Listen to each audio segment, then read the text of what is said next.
And so yeah, I sort of had to do all this squat spokesbit shit because apparently we're all baby killers.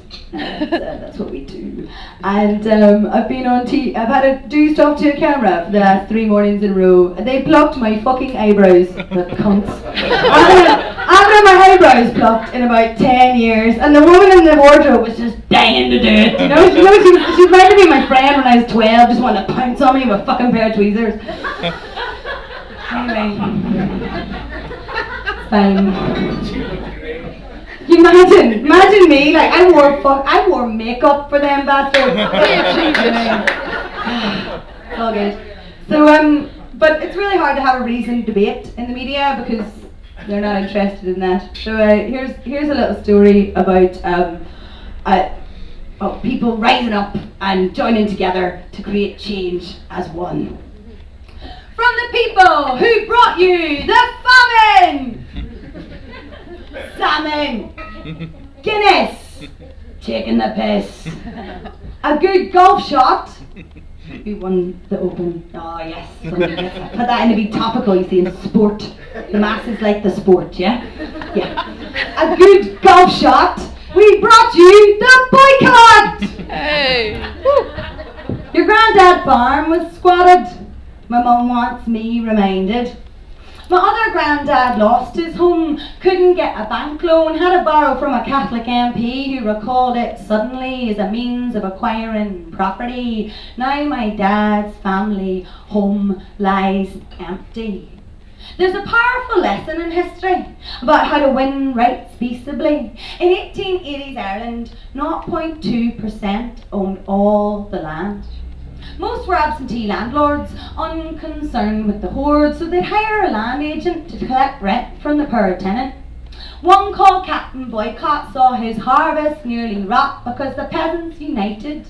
As a group, intimidated his workers into desisting from cooking, cleaning, washing, blacksmithing, selling, any kind of associating. They called it boycotting. My dad boycotted the Times.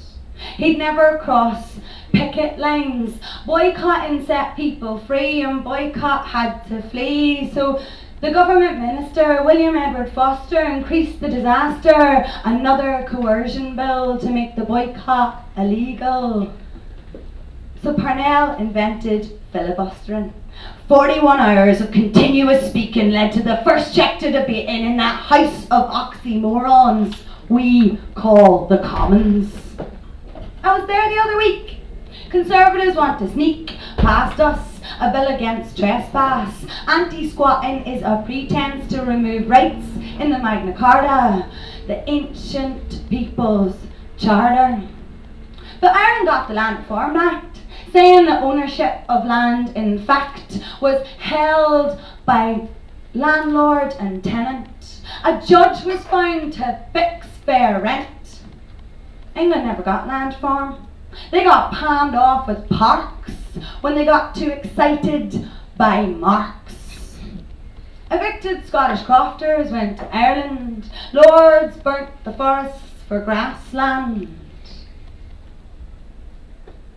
1% of the population owns 70% of the land, and the government thinks squatting should be banned.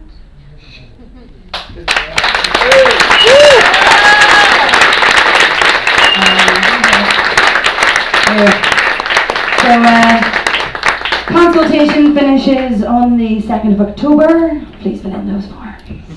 We need to email.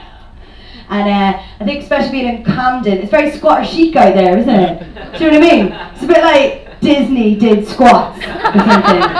So, do you know what I mean? If Clapton wants regen, baby, we need squatting. So, but anyway, enough about me and gabbing on. We've got some Teapot of Doom action. Are we all ready for some more amazing poets?